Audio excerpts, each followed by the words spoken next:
Hey, everybody, and welcome to this week's Say Report. My name is Sejohn Sarowick, and my host companion, Devon Decker, is here with me. Hi, I'm Devon Decker, and I threw Yeah. Siege into the wolves. And he Yeah. and he, he acted masterfully. He acted like Liam Neeson would work if he were thrown to the wolves. Oh, wait a minute. That And didn't then the end well for credits him. rolled. Right? Like that like the gray, oh, Liam Neeson versus wolves. Sign me up. That movie's like 155 minutes of Yeah. Liam Neeson not fighting wolves. Yeah, and then unfortunately, never mind. I'm not spoiling the end of. Go watch some Liam Neeson movies. What are we doing, Devon? Hey, man, what are Hey, you doing this week? what am I doing this week? What do you mean? Like on the show or like in life? I mean, let's start with life, I guess. We can get to the show later. Nobody else is. They're not here for the show. They're here for us. You know that. Actually, based on something that you mentioned to me, I would believe that. I would 100% believe that people are here for us. And the reason I say that is last week we had some technical difficulties behind the curtain. And like 20 minutes in, we had to scrap everything and start from the beginning, right? And you were telling me that you were telling people that. Yeah. Like, Yeah. I was just, talking about how everybody goes, how I was recording this week, and I was like, oh, things were fine. Had a little bit of a mishap, but we overcame it. And everybody wanted to know, hey, so do you like reuse jokes? That was the first question. That I kid you not, like three or four people asked me whenever I told the story. The very first question was, so like, do you reuse the jokes you used the first time around? so if anyone had asked me that, right? Like, and this is just the God's truth that I'm telling you, my response would be, did you listen to the episode? Because I'm pretty sure Devin said Ricky Tiki Tempo, No Sorumbo, Cherryberry, Ruchi, Pitberry, Pembo like 20 times. Does that sound like a joke that we were like the first time, like, oh, we got to lean into the skid on Ricky Tiki Tempo? Oh, we got to get back to that. We got to back to this. How did Well, you manage to do it again, mother?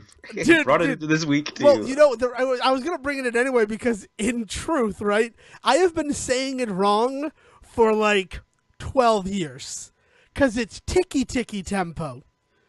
I have, in my head, I've created the portmanteau of Ricky Tiki Tavi and Tiki Tiki Tempo and created Ricky Tiki Tempo. But, like, I was searching for a copy of the book and I found it. And I'm like, oh, no wonder I could never find it before. I was looking under R for Ricky Tiki Tempo. It's Tiki Tiki Tempo, which is like worse. Golly, Ricky. So that's Julian's always why. got a drink in his hand. All right. Well, so Oh man. so we managed to somehow bring this back into this week's episode. That's No, fantastic. I'm just saying, like consider what you're listening to, right? Like Mhm. nobody is like, man, you saying that name as fast as possible. That's comedy gold. Let's save that one. And So I think what Devin's trying to say is this isn't a comedy podcast. We can't believe people thought there were jokes in this. all right, Sejohn just broke I me. think You won. You won the podcast. If this were a game of laughing chicken, right? Which is when you try to say absurd things until the other person laughs first, right? Laughing Chicken by Pressman. Sejohn just won Laughing Chicken. Nice job, Siege. Nice you're job. welcome. There you go, man. But yeah, to anybody wondering, we totally reuse jokes. Like, Oh, if we ever have to re-record, we definitely. There's never a. Of course we do. You hit a beat and you hit a beat and you realize that the joke just needs to be there, so you just do it. But but we get it out to you people, and then you hear it, and apparently you laugh at us for an hour and a half every week. And I hope I mean, so. I guess that's want to something. just be bringing a little bit of joy into your life, especially at the stressful holiday season. Yes, it is extremely stressful, especially for those of us in retail this time of year. But yeah, Who works in retail that we know? oh, who? Devin. It's you. It's Are we hiding Sejohn. respect? No. I just I don't know. I'm sorry that you work in retail, buddy. Yeah. There's my response to that. People are just real pleasant this time of year. So, all I'll say about it is, when you go out there, remember that these people that are working during this time of year are people. That's all. That's a fair remembrance. Oh, man. I fought the crowds this weekend in order to pick up a little present for the household. I fought the crowds this weekend too, but that was in order to see Back to the Future on the big screen. Nice. How did that go? Oh, it was excellent. Kind of. It was kind of excellent. Uh-oh. First of all, we got a perfect spot. We got a perfect parking spot. This was up at Mystic Village, right? Old Mystic Okay. Village. Sorry. The Cough Mystic- button. Stop saying cough. You hypnotized me over the weekend, and now whenever you say cough, I cough. Oh, we're gonna get that cough button fixed on your side someday. Yeah. I mean, I'd have to get one. Is how that works. Anywho, so we have to go up to Old Mystic Village, and it's like the people at the Mystic Luxury Cinema did not even know that the night that they were showing Back to the Future was the Old Mystic Village like festival of lights. Oh.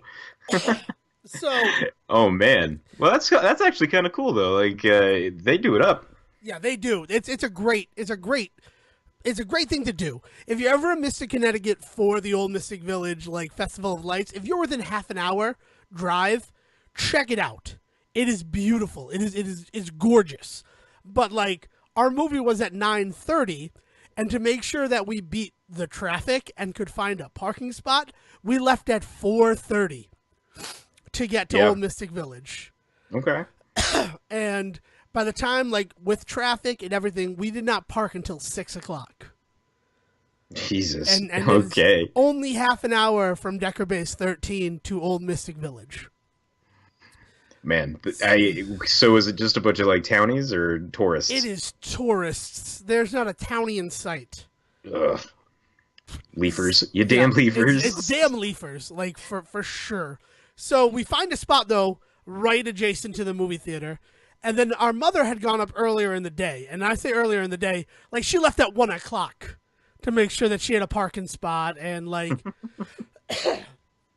so she's like, we're over at the Jealous Monk, which is this beautiful watering hole that, like, days earlier I was picking up Dale because she works at Old Mystic Village.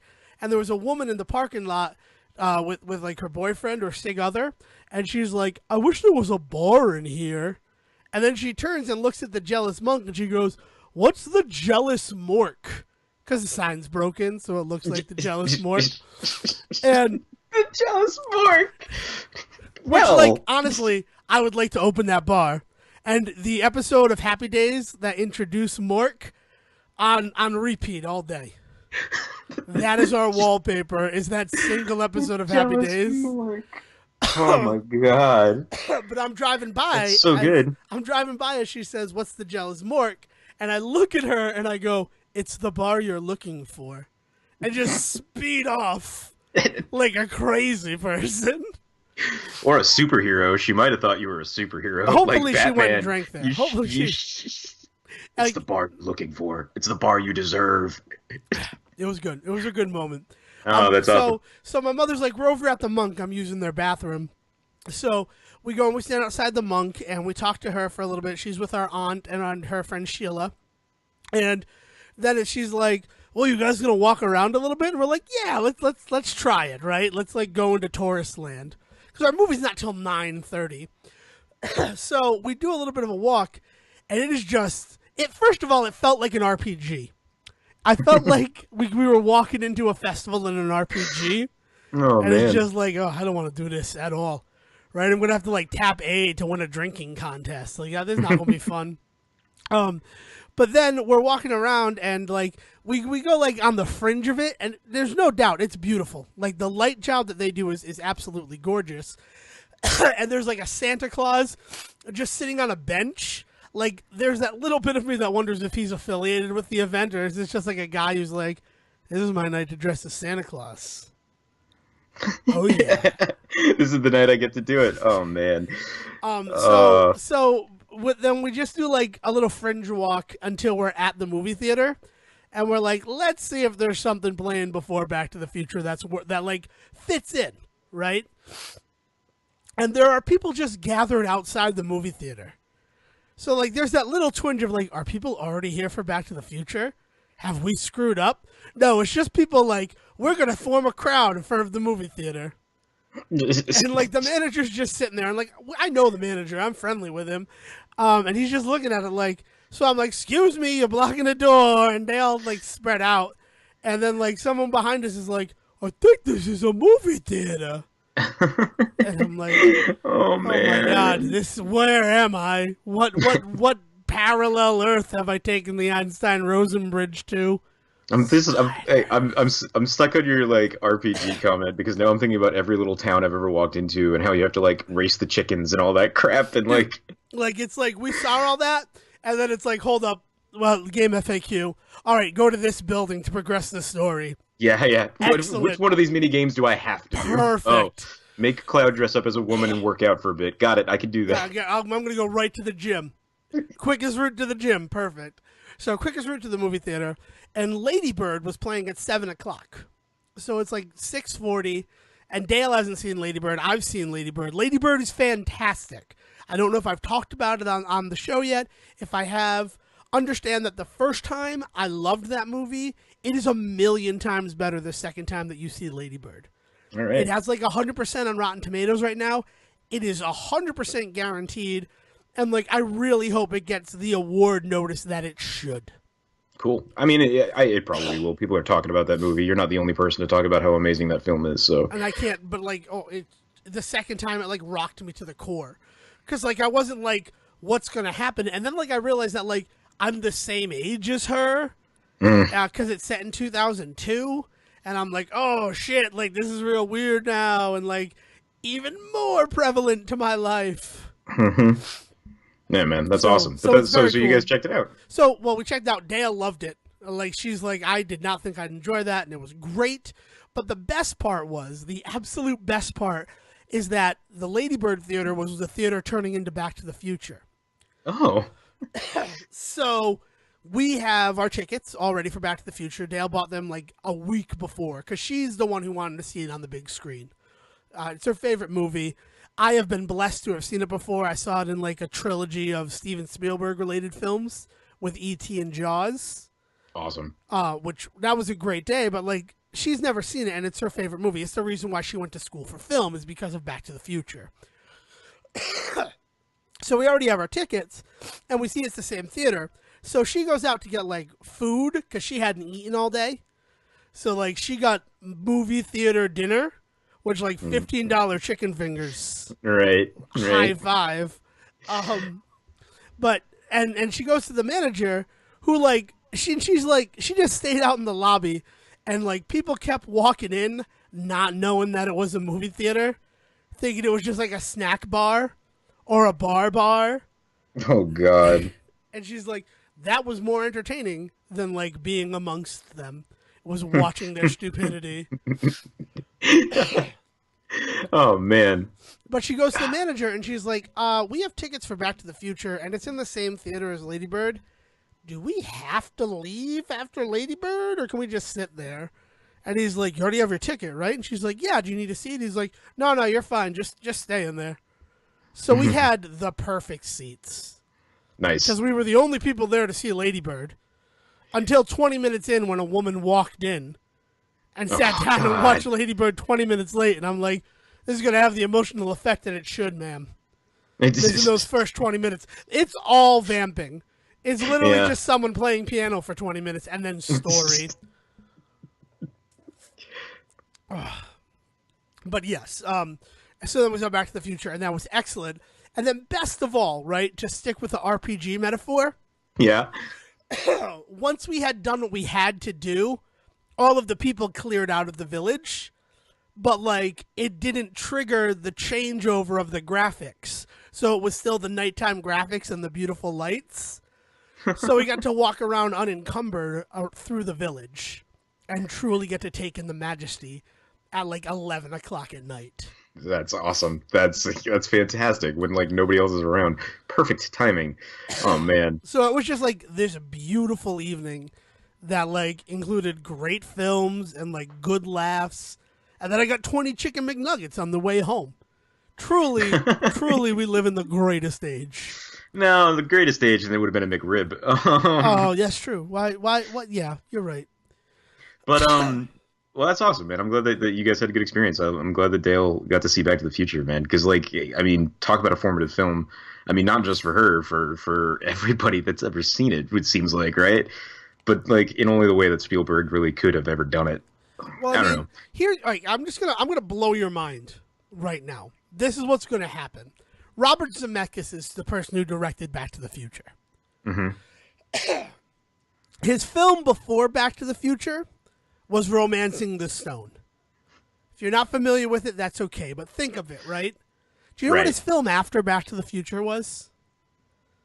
Was it War of the Roses? What was it? Who Framed Roger Rabbit? Oh man. So he goes Back to the Future, Who Framed Roger Rabbit. Do you know what? Take a guess at what his film after that is. Robert Zemeckis. At some Yeah. point, no, that's way late. Never mind. Never mind. I don't know. What does he do in the 90s? After that, he does Back to the Future Part 2. So 85 Back to the Future, 88 Who Framed Roger Rabbit, 89 Back to the Future Part 2. And it's like well known that they were filmed at the same time. So 90 Back to the Future Part 3. Right. Okay? Yeah. Follows that up with Death Becomes Her. I'm not going to make it a fun guessing game because people forget that film even exists. But that's the Bruce Willis one where It and is Meryl Bruce Streep Willis, and Melanie Griffith. Susan Sarandon. Oh, Melanie. I think it's Melanie Griffith. It might be Susan Sarandon. Now I feel like a jerk. I Right. think of it as like it's Bruce Willis at the height of his Bruce Willisness, right? Mhm. Like that was his. I'm fucking sorry for Hudson Hawk, Yeah. and Bonfire of the But you s- Vanities but- is still a month away. Yeah, and you still love me for moonlighting. So what can I do with Yeah. that cachet? Yeah, right. And it's like Meryl Streep, Meryl like Streep. cementing the Meryl Streep of the world, right? Right. Like she's done all this other stuff, but it's like, oh, she can do a weird dark comedy, right? What does Zemeckis follow up Death Becomes Her with? I don't know, man. I'm waiting for you to get to Polar Express. All right, well, I'm not getting that far because I think that is 1994, the winner of Best Picture, Forrest Gump. Right? I thought it was Zemeckis. Man, Yeah. I forget like what he had his hands on. Right? But like look at how stacked that filmography and like release is. Mm-hmm. And like those movies are super formative films in terms of like what cinema is, what we can do in it with movies. Well, Like- and don't you laugh at the Polar Express thing, but I mean, an entire genre of animated film has come out of that. Like the motion capture movement, really, like That's no, Polar Express. Polar Express is the movie that showed that you could make bank on a movie using that technology. right. And no, I'm not laughing at Polar Express. I'm just saying that's not what this is about. Right. That's not what my little rant was about. My rant was about this guy had his hands in like movies that like anyone from our age group would consider huge, right? If it's not Back to the Future, then it's Who Framed Roger Rabbit, and if it's not that, then it's fucking Forrest Gump. Right. Yeah, man. But then something weird happened in 1994, and this is a new theory that I'm working on, right? And we're gonna have to like peel back the layers of the onion a little bit. But I think cinema fucking died in 1994. I think that cinema, where it currently is in 2017, the rot began in 1994. Okay. All right. We're getting real dark now. What do you think?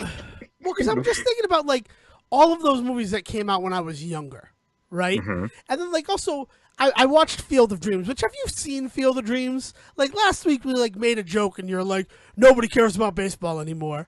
But that movie is so much more than baseball. I've seen Field of Dreams quite a few times in my life, and I'm pretty sure we watched it together at Boz and Kadowski's apartment, right? probably, yeah, it was definitely one of the ones that the five of us probably would have watched. I don't know, man. I like Field of Dreams is a movie that I feel like we don't connect with anymore.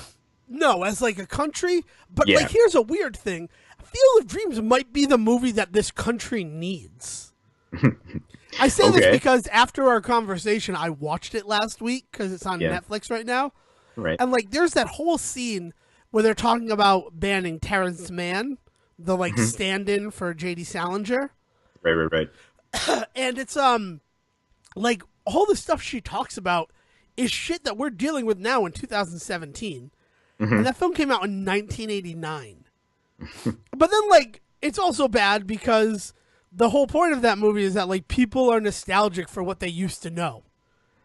Like, people will just decide to take a trip to Iowa to see your fucking baseball field. And you'll charge them $20 a head and make money on their love of like, nostalgia. Yeah, it's capitalizing on nostalgia. Like, yeah, for sure. It's a really weird movie, but, like, you want to understand 2017, I think it might be the movie to watch. Yeah, man. I mean, that's not a bad comparison to make because I mean that's what this is, right? Is it takes one guy who has a love of it trying to bring it back, right? That nostalgia aspect. But the whole movie is him doing that with the baseballs and shit. But what it takes is 10 other guys to then come in and capitalize on it and really just fuck it up. Yeah, and that right? is 2017 in a nutshell. Some guy out there really has like a heartfelt idea of something that he wants to do, nostalgic in its endeavors, and then everybody else comes in and just cannibalizes it. It's great. You're not wrong. You're not wrong. As much as I don't like that movie or ever want to go back to it, now I have to watch it again because of what you've just done. Thank you. You're very welcome, and you're welcome to anyone else out there. And here's what I want to do, because this is the equivalent of mailing it to myself. I want to do a movie about a guy who hears a voice that tells him to build a Field of Dreams fan site on the internet. If you build it, he will come. Build it, if you build it, they will. Yeah, man. It's he. It's if you build it, he will come. That's the actual thing. It's one of the most misquoted lines in movies. Really? Yep. If you build it, he will come. Weird. Is the eponymous shoeless Joe Jackson? Or could it be someone else from Ray Kinsella's life? You'll have to watch Field of Dreams to find out. And when you finish watching Field of Dreams, visit my fan site, morethanjustbaseball.org. Morethanjustbaseball.com was taken. Oh, man. Yes, I just, like... I can see what you're saying though about 1994 kind of being like a turning point for the way that things are right now, and it's like part of it is because late 90s is when independent film really starts to kind of get its foot in the door. It's 94 where that happens. Like that's sort of why I choose it as that. Because sure, you have Clerks? Reservoir Dogs in 92, but Clerks is 94, and Pulp Fiction is 94, and like Before Sunrise is 94. Like, those are like three pretty prolific independent filmmakers. Yeah. And it's like when indie films not only became an option, but became like a viable moneymaker. Yeah, you definitely have the late 80s, early 90s where like you're getting a lot of guys like Robert Rodriguez like doing their thing, right? Tarantino doing their thing. But it isn't until the mid 90s when it really kind of solidifies into a movement, right? And Clerks being kind of the prime example of the one that everybody knew. Pulp Fiction kind of rides a weird line because as independent as Tarantino really is in his working style, it had Miramax behind it.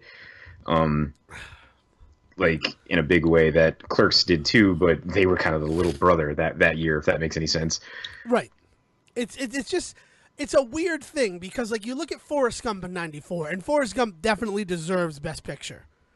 Even as someone who's never seen Forrest Gump, the little bits that I have seen, I understand why that film won. I can't believe you've never seen Forrest Gump, but that's, I guess, something we could talk about off mic. I've listened to the theme. I've listened to the theme song. I've listened to the Forrest Gump theme song like 20 times. No, I have the soundtrack. He shows his butt to the president. I believe that, and he also really has to pee. I had about 27 Dr. Peppers.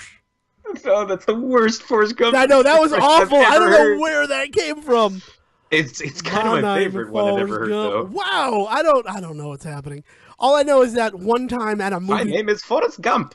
My name is Forrest Gump. My friend, the Lieutenant Dan, has no legs. Oh God.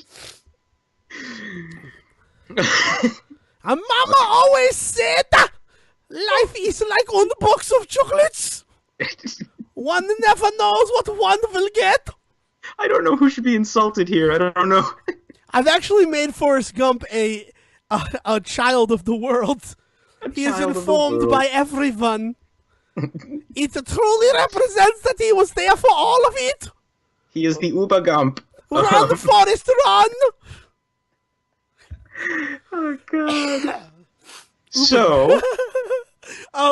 No, but like I mean like I don't know where I was going with that. You really You've never derailed seen me. you've never seen Forrest I've Gump, never but seen you still Forrest Gump. understand why it is what it Oh, is. like well, dude, that soundtrack, like there's the reason why like I have my musical sensibilities is because my father's car had 3 cassettes in it. Wilson Phillips, Hold On. Excellent. Um, Excellent. like a Disney cassette that he refused to listen to, and the Forrest Gump soundtrack.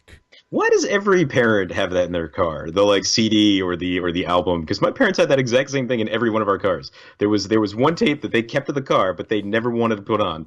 And like for my dad, it was oh my God, it was like the Hanson tape I think I got when I was like 8. And it only occurs to me now, why didn't he just throw the damn thing out? So, all right, there's 2 schools of thought on this particular conundrum. And school of thought number 1 is he rocks out to that tape when he's alone. He will never admit it in front of you or your mother or anything like that. But when it's just him in the car, you know that he's been waiting for this. I should just hum. Yeah, I should just hum Mbop someday behind him. Let's just see what happens. See if he picks up on it. Yeah, like it's I like that. I mean, there's one. The other one is somewhere right now in this country, there is a brother of mine who is losing his shit. there is a brother of mine. I liked how you put that. That's good. No, it's just there's that, but then there's also the thing that like your mother likes it. So, like, he has it in the car, and you might be like, hey, let's listen to this.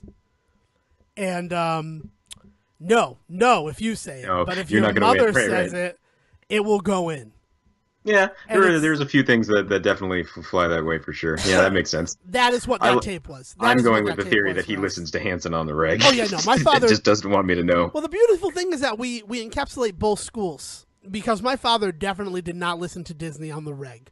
And the reason for that is we took like a ski trip when I was in Boy Scouts. Like we went up to Mount Loon and we had to drive up. Like they were kind of 2 of the like less popular kids in the troop who wound up in the car with us. And it was just like, I don't know. I don't need to drag them through the mud, but yeah. And they're like, oh, put in this tape. And they were both in the back and my father and I were in the front. And the day started with my father having to hit the brakes because a car like stopped in front of him, like because of it failed, and his coffee went flying, covering the entirety of the car in coffee. Oh God! And like the smell never got out of that car. Like it's like one of those things that like I so vividly remember. But that whole trip, that was the only thing they wanted to listen to. Coffee have milk in it? No. Oh yeah, it did. Yeah, it did. Yeah. Of course, that's why I didn't go anywhere then, man. Oh, that's gross. That's gross. It was real bad, and like it stained. And when that car died, I remember when that car died. We were driving on 95, and the transmission just dropped. Like Jesus. the handle fell down. Yeah, that's a pretty good sign that car died. And we're just gonna leave it here. So I called my mother, and just that car disappeared. And then my father will tell stories about, like, that's what I've done with every one of my cars. It dies, I leave it, I check the next day, it's gone. They've all gone up to car heaven. It's the car rapture. I love that. I love the car rapture. But those kids wanted to listen to that album. And even I was like, I'm fucking done with this. And he's like, but it's all they want to listen to. And he's like, and I just want to keep them happy. And I'm like, no, I get it. But, I know why we're doing this. It doesn't mean I have to be okay with it. I see things from your side now, Father. So can I Oh, please jump in. Please interject. Can I derail? It's more than an interjection. Oh, you can derail. I just want to see if it's so 94, that's the new theory that I have. Because I of can totally independent film. So derail, you're in charge. Well, I've been trying to figure out how to segue into this, but you need to know that I now have a switch in this house. Like for your lights? Yep, a switch for my lights. I finally did it, Devon. You're the worst. Oh, do you mean a Nintendo Switch? I've got a Nintendo Switch. One of them Nintendo Switches. Yes, No, one of it's them. Nintendo Switch. Why don't I have your friend code yet? We could be friends on Nintendo Oh, we should do it tonight. Switch. I mean, dude, when I tell you literally, like, just this weekend, like, we got it yesterday, so I'm still figuring shit out on it. What'd So, you get with yes. it? What'd you get with it? I want to know everything. Okay, so what game do you think? What we did right now is it was a Christmas present for a friend of ours in the house, and we also got one game to go with it. So it was kind of an expensive buy, so we had to dial back a bit. But I had to choose one game to buy. What do you think I got? Arms. I considered Arms. Actually, really did consider Arms, but no, that was not what I went with. I don't know enough about Arms to buy into it just yet. I want to do a little bit more research on it. Looks goofy as hell though, and I'm down with that. If Arms is even like half of as fun as Splatoon was, then I'm down. What'd you get? I got Mario Rabbids Kingdom Oh, Battle. Jesus fuck! There's a game I forgot existed. It's so good. How could you forget? Holy crap, Well, man. you know what I will never forget? I will never forget Raving Rabbids from the Wii. Because you remember that night that we played it in Will Theater? Yeah, when we On broke the into the will and we put projector? it on the projector screen. Yeah, man.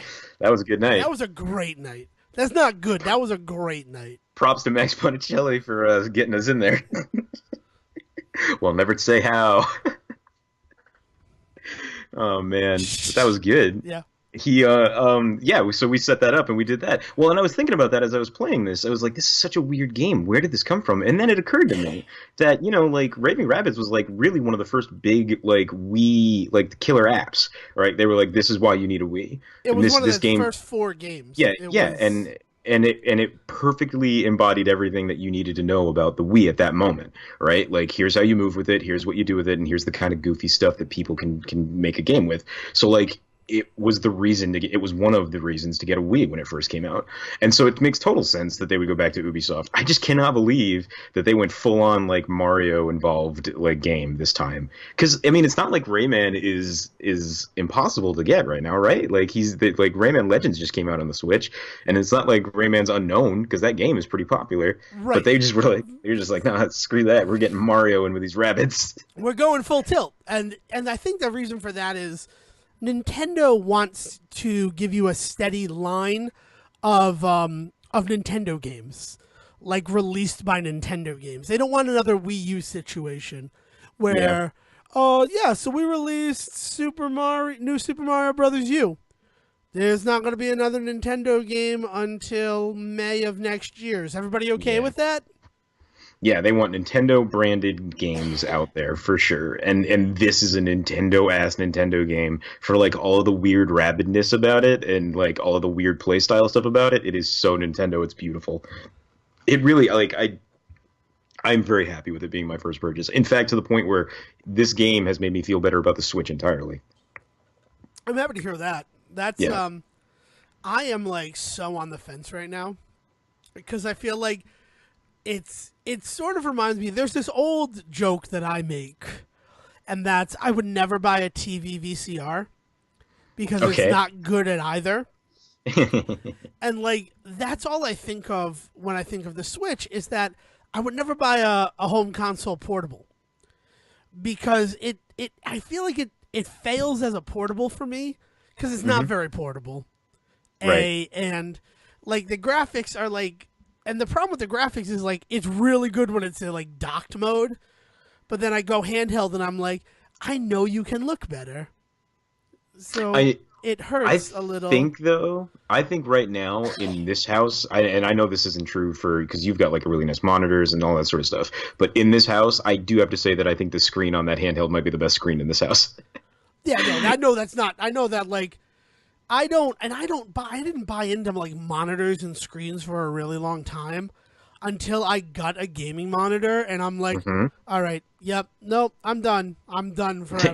This was the Yeah. dumbest thing I could have bought. It's Like- amazing. Like not to derail you, but like it's sort of involved. I finally cleared off another table in the basement and have Yeah. a retro gaming table set up now. Nice. And I tried to use my original Sears Roebuck TV and like break my heart. I think it's finally gone. I Aw. can't adjust the vertical hold anymore. And I'm Oh just like, if no. I can't do that, like this is a useless piece of machinery to me, and that breaks my heart because my father brought that to college with him, and I brought that to college with me. Like It's a it good is. TV, man. It's like That's it. they don't make them like they used to. That's what that kind of TV is. Yeah, that is like 100% that. And I set it up with my Daewoo that I got from Savers, like circa 2008, Yeah, yeah, to yeah, yeah, yeah. play. Daewoo. Is it? Yeah, it's a Daewoo. I'm Yeah. looking right at it. It's a Daewoo TV, and like I'm like so upset that like my Super Nintendo, it's like off just a little bit, but it doesn't have the like necessary adjustment factors to fix my Mm. problem. All right, all And right. it's like, all right, well if so it's killing me. Sorry, sorry. Tell more of your Switch. Congratulations, welcome to the Switch revolution. Well, and that's just it. Is like I feel like you and I have actually kind of probably landed in the same place on the Switch now. It's just that you came from being kind of excited about it in the beginning back, and I came from being very down on it to here. So I feel better about being in this place than you do. You know what? It's not just that. It's that like I want to play Super Mario Odyssey, like I do, but at the same time I can play Zelda, and it's fun and it's different, and I love playing Zelda. Like for 2 hours today, I tried it on insane difficulty, which is Which one? Sorry, which one is that? Legend of Zelda: Link to the Past. You Anyway, linked to so. so I just see what you're going, saying. so just talking, like going forward on the same report. If I say Zelda, I mean Link to the Past. I mean the Super Nintendo third release in the series game. That And is that won't my get Zelda. confusing at all. Well, it Let's do won't. this. But here's my promise. Here's my promise to you. If I am talking about anything else, I will use the subtitle.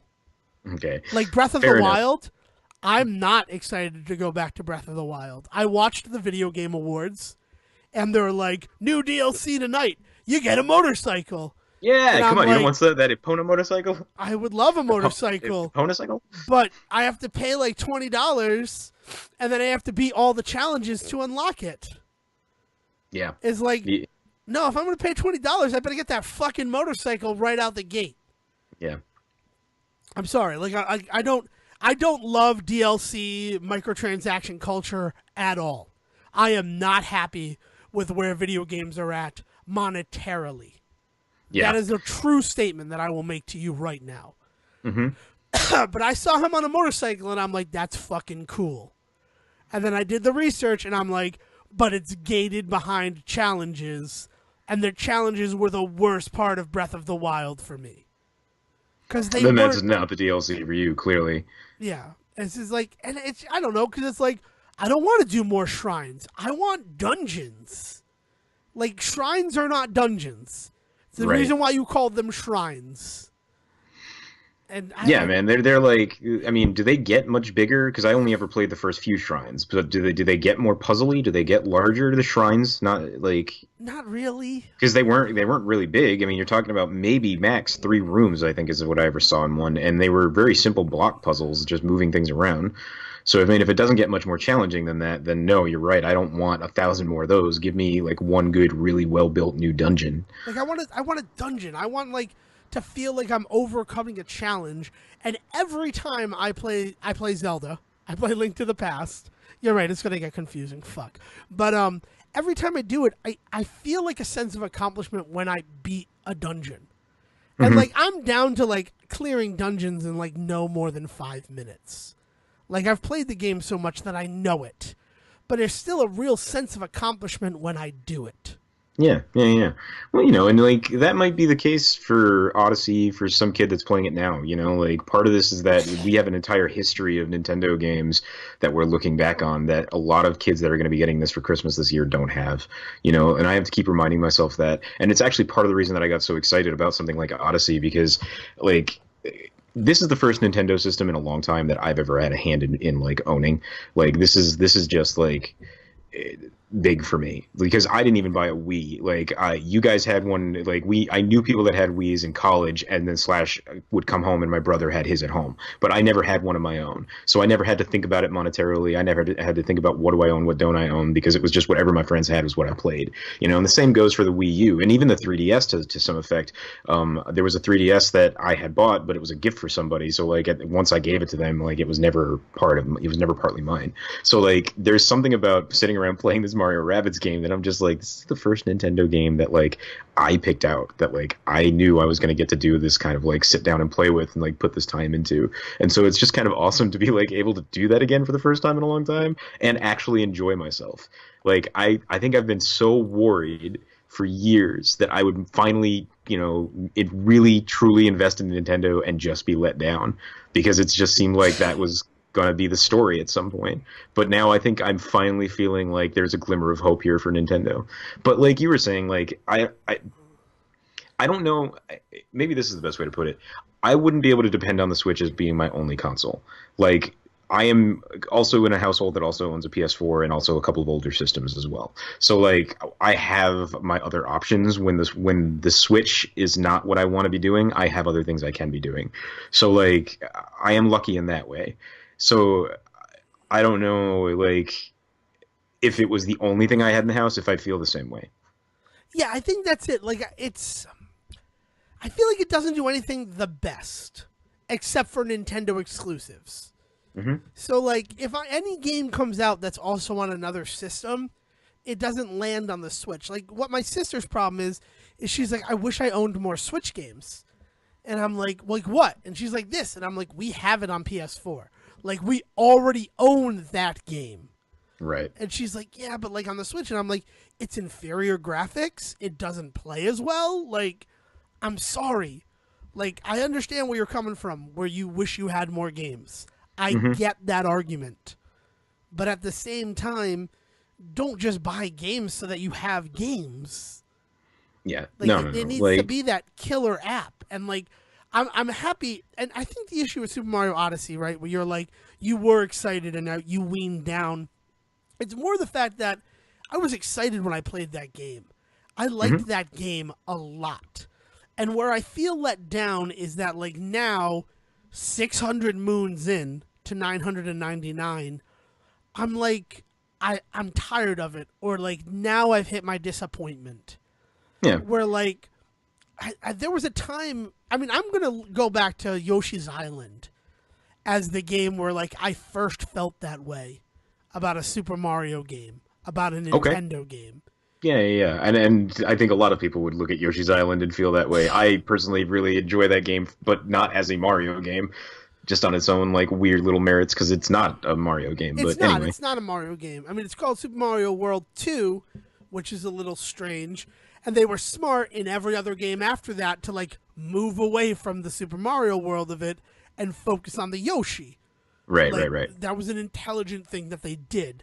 But it doesn't change the fact that, like, I love the first, like, 8 levels of Yoshi's Island. I love them. And then, like, as the game continues to go on, I'm just like, this is kind of boring. Yeah, it just gets like, repetitive and boring is the perfect word for it. And it's not fun looking for the coins and trying to get the 100% every time. No, and they made a promise when you call it Super Mario Brothers World 2. Like, that is a promise to your player that this is going to be the follow up to that thing that you like, that you loved and put all of those hours and all of that time into. And it does a real disservice to that game, honestly, is what it does, because it casts a shadow over it instantly. Anyway, I just bought another copy of Super Mario World. Like, I just bought my 11th copy of that game in, like, across all systems and all platforms, because I found the one that's on the same card as Super Mario All-Stars, and the Yoshi and the Luigi sprites are different. Oh man. So I'm like, okay, yeah, I gotta get it because I want to play it with different Luigi sprites. What, the sprites are different in world or in world. In Super Mario All-Stars and Super Mario World, Luigi is not just a green and purple Mario. He is a different sprite pattern across the board. Oh man, I have Super. Oh, I never had the All Stars that had World in it, so I'll have to check that out. Yeah, no, That's you're awesome. coming to Rhode Island soon, right? I have it playing in my Super Nintendo right now. Oh, that's amazing. Sit All right. down and we will do it. It will be a time had by us. Oh I'm just man. saying, like, it's just, I don't know. I mean, it's great that you got the Switch, and I think the Switch is going to, like, going forward, going to be a really fun system. They had a hell of a release year. Bayonetta 1, 2, and the 3 coming out next year has me very excited Yeah, man. because I had gotten rid of my Wii U by the time Bayonetta 2 came out. So I'm excited to play that and a new game in the series. But I Yeah, will man. not play it in portable mode. I know that. So, like, Yeah. I don't know. I've just been like sitting around playing Rabbids and having a hell of a time with like the puzzly aspects of that and having a good time like collecting a bunch of crap in that. And the world looks gorgeous and beautiful and Nintendo-y. And it takes that XCOM style play and like makes it totally digestible for me, which is a huge plus because it's one of those styles of games that I've always wished I'd been able to play, like the turn by turn, like schematic, like isotropic, right? Is this what the isometric. view is called? Isometric. Thank you. Isotropic. um, Isotopical cream is perfect. Like it's that thing that I always wished I could get into and follow, but I just have never been able to get those kinds of games to click for me before. And now here it is, a game that Nintendofies it and makes it so easily digestible. And like, so there's just a lot of stuff going on in this one game that makes me excited to play others. And then the other thing is its price point. Like they didn't put it out at $60. I bought it new at 40. Like, That's true. I mean, they're doing smart stuff with it, and I am mhm. really excited to see what the future of the Switch holds. My next buy is going to be SteamWorld Dig 2 because I just love the hell out of SteamWorld Dig, and so I'm going to see And what they that's said like. that it's the superior version, is the one Yeah, on Nintendo Switch. So yeah, so yeah, I'm excited for that. Like that's what I mean is like there's suddenly Nintendo stuff that I'm excited about again, and so like I'm ready. I'm ready to be sold and buy the Switch. Like I'm ready for this to be a cool thing. So I'm excited. what I'm But excited about is the discussion a year from now, mhm. where we see if they're able to keep this momentum going, or if shovelware like takes over the Switch the way that it took over the Wii. It needs a little bit more shovelware, in my opinion. Maybe not necessarily like nonsense stuff like turn your Wiimote into a flashlight. Like that stuff's nonsense. But like, I need a few more dumb $5 games to be available on the Switch. That's my one thing that I think I'm really kind of disappointed in so far. Is there's not enough stupid stuff for under $10 on the Nintendo shop yet. Like it's getting there. There's a couple of different options on there that I'm just like, this is going to be silly, but one that was definitely a Kiki's Delivery Service ripoff, like straight down to basically all of the character models are just recolored versions of those characters, and in like a Mega Man style game. So like I'm excited about some dumb Is stuff that coming that my way too. Maple or something? Mia the Mystic? Witch, Mia the Mystic or something, Milovich, Mystic Milovich. I think it's by the guys who did Shantae. Oh, is it? Yeah. Yeah, well, it looks like it's really well put together, and it just looks like graphically, I don't know what they were thinking, which is exactly how I feel with Shantae. So Yeah, so it tracks. Is it basically tracks. what Yeah, you're yeah, saying. yeah. All right, if I'd like to address video games again, I have something that I'd like to share that happened over the weekend. But before that, I have another movie thing that I'd like to report to you, All right, let's if do you'll this. indulge me. Hmm. Last night, I saw Guess Who's Coming to Dinner. Fantastic. That movie's For the fucking first time? amazing for the For the very first time? first time. Sidney Poitier? That Sidney one? Poitier, Yeah, excellent. Spencer Yes. Tracy, Yeah. Katharine Hepburn. It's sad because she already had the shakes going, Mm. and like they're like so imperceptible. Like if you had never seen on Golden Pond, you probably wouldn't notice them, but like it kind of hurts your heart just a little Yeah. bit Yeah, to man. see that. And like what's even worse is that Spencer Tracy, who gives like the performance of his fucking lifetime in that movie. I love Spencer Tracy, but he is so goddamn good in Guess Who's Coming to Dinner. And then he dies 17 days after they wrap filming. Yeah, you Like never get to see it, right? he was in ailing health the whole time. Hepburn and Kramer put up their paychecks and salaries against him finishing the film, so that if anything were to happen to him and they had to recast, they would make no money. Jesus. Like, this is all. I mean, because I saw like a TCM Big Screen Classic, so there Hmm. was all sorts of like little trivia before Tidbits. it Yeah, and yeah, yeah, after. yeah. So like, this just stuff that like, and he talks about his death and what the world will look like after it in that film, and then you think about the fact that like, and then he passes away, Right. and like, and also you think about like Hepburn and him were lovers, so there's like this huge declaration of his love and how he always loved her, and it's just like it tracks on a lot of levels. But Hmm. like more than anything, like I talked about Field of Dreams being like a movie for this. All the fucking stuff that they're talking about that in 1967 is still shit we're dealing with now, 50 years later. Yes. Now that's a movie that you can go back to time and time again, man. Yeah, it's a gorgeous film and like a super important film, and I cannot stop thinking about Ashton Kutcher. I know, right? Like, Guess Who? Like, I have this morbid curiosity to watch Guess Who and be like, what gave you the thought that you could remake this film? That, like, I saw 13 movies as part of the TCM Big Screen Classics this year, right? Stuff Hmm. like Singing in the Rain, The Godfather, Casablanca, right? Like, Hmm. movies that are the fucking movies. But I would have to say that my favorite of all of them is Guess Who's Coming to Dinner. Good, that's awesome. I mean, Like, I love that movie, so like I'm super happy to hear this. Like, yeah, man. but like the real reason I'm bringing it up is because we talk about Jim Carrey and how the three Jim Carrey movies all happened in '94, right? Sure. Yeah. Which feeds into the theory from earlier. 1967, Sidney Poitier is in Guess Who's Coming to Dinner. Hmm. Sidney Poitier is in To Sir with Love. And Sidney Poitier is in the Best Picture winner for that year, In the Heat of the Night. Oh man, I didn't realize it was the same year as Guess Who's Coming to Dinner. Jesus, Right? that's a And those yeah. are like three actually groundbreaking fucking cinematic masterpieces. Yeah, man. Like you can make an argument about how The Mask, Dumb and Dumber, and Ace Ventura changed the scope of movies after them, right? Right, But right, they right, will right. never be remembered the way that those three Sidney Poitier films are. Yeah. And like to think that they all happened in the same year, Hmm. like blows my mind. Like That's nuts. I've been living with that all day after hearing it after the film last night, and I'm just like, really? Because like, To Sir with Love is one of those movies that I have seen more times than I'd like to admit. I've read the book a bunch of times too, and then like In the Heat of the Night is just Yes. Check out some good movies, people, because these are like three good movies. See them all. yeah, man. So some video game and stuff. What all who do we want to take on now? Well, we don't want to take on. I want to brag a little bit, right? And I want to inform the listeners about something that I did over the weekend. All right, all right. So I unfortunately I had like zero knowledge of this, that it was coming up. I signed up for a tournament called the Mystery Triathlon Rebirth, Okay.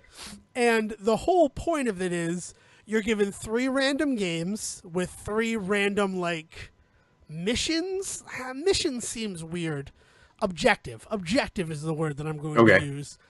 And the first person to finish gets first place, and the second person to finish gets second, and then they move forward in the tournament. So you might not necessarily be asked to finish this game. You'll just be asked to do a very specific task Something within the specific game. within the game, yes. Yeah. Okay. Okay.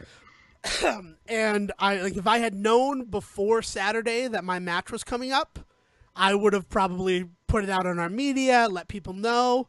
I mean, like I sent direct messages. I sent one to your brother Zach, which sorry I spelled your name incorrectly, Zach. I didn't know there was no K. That's my bad. Your brother explained it to me, so I'm very sorry that I put a K in your name. Oh God, he's making this sound worse than it was. He really is. I know. I'm a jerk. I love it. Absolutely. So I signed up for this thing because it's like, I like random old video games, right? Yep. So the 3 games that we were given, What, Devon? the 3 games that I was assigned was Biker Mice from Mars for Super Nintendo, Excellent. Bonk's Adventure on NES, and like this is the one, right? Sejohn, drum roll or like dramatic music. Castlevania 3, Dracula's Curse. You didn't talk. Oh, You that was drummed. You drummed, and then I talked. you made it super dramatic Oh yeah. with that pinter pause. Um, so they hit you with a Castlevania game as your final challenge. But really, honestly, on that list, Castlevania is not really the big like surprise, right? Like, The there are people surprise. out there that love Castlevania, right? Yes, the game on that list that like it didn't throw me for a loop because I definitely played it because I subscribed to Disney Adventure magazine as a kid. Was Biker Mice from Mars. All right. Because that's a game that like I played maybe one time and was like, this game is not for me, and I had to finish 3 races in it. And so that was the one that was your first challenge, and That you was fell a the little first behind, challenge. right? I didn't fall way behind. Like I've since rewatched the VOD of it, and like I finished. Everybody finished about the same time. The thing that's sort of embarrassing about that is everybody else went into the shop. I never went into the shop. I just raced. So like the fact that I finished like 4th and they were like dicking around in the shop, that's a little like humbling. Also, I hit every fucking. I got turned into Fred the Mutant, which I love that you get turned into Fred the Mutant in that game. And I really like that the commentators were like, "Is he a burrito? What is he?" And I'm like, "It's Fred the Mutant, you guys. What are you talking about? Let me see a It's burrito. Fred the Mutant." But like, so I finished that, and then it's Bonk's Adventure, which is the game that I love from way back. Like I played on the original TurboGrafx 16. See, this is the one that throws me that I didn't even like the You fact didn't that even you know it was knew a what this game game. Oh, was and like you were good at it. It was, oh man. yeah. So I did that game. The worst part about it was is that it was the NES port, which plays like garbage. Like TurboGrafx is smooth, and like the NES one is not smooth at all. So that was a bit of that was interesting, but Hard mode. like, what? Yeah, it was hard mode. It really was. It was NES hard. And then like you get through that, and then I'm like, it's fucking Castlevania. And I got into Castlevania first, right? Because like people were naming themselves, and I'm like, yeah, no, I'm gonna go right into the game. And that, to quote Will, right? We're gonna hear from Will in a second. He's like, he watched it live, and he's like, as soon as I saw Castlevania, I'm like, well, Devon's gonna win this challenge. So that's fun for him.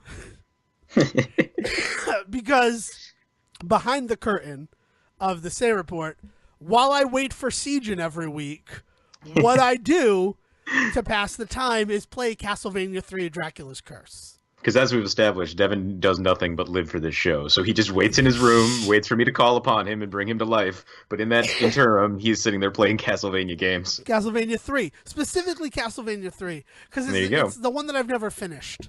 I mean, I've never finished Castlevania 2, but nobody's finished Castlevania 2. And if anyone tells you that they have, they're a fucking liar. But I'm sure people have finished Castlevania 2. It was just a fun bit. But yes, Dracula's Curse, I've gotten super far in it, but I've never finished it. So it's like one of these ones that I start from the beginning every time, and I just had to beat 2 bosses in it. So it's like, oh, okay, well, I know which 2 bosses to go to. And There you go. commanding lead. So that was fun, and as I get more information, I'll let people know. And I am certain that all of my hubris after this first place victory in the first round will mean my downfall in the second. So be there to watch it. As I have to play, I don't know, I'm trying to think of like the worst game ever. Christmas Haze. Krusty's Super Funhouse. Actually, Krusty's Super Funhouse, that as a kid, elementary school, my friend Andrew owned that game, and he brought it over once. And like I start playing it, and he's like, "Why are you hurting the mice? They're your friends." And I'm like, "The point of this game is to kill all of the mice." You just broke that kid's soul, And Devin. he's just like, "What?" I'm like, "Yeah, this isn't the game. Isn't just like walk around with the mice having a fun time. You got to kill the mice. Krusty's Funhouse is infested with mice." That's a dark note. That's a dark note to end on, Devin. That's a real dark note to end on, Sejohn. Do you have anything happy to add? Nope. Fuck no. All right, Will, take us home like a country road in West Virginia.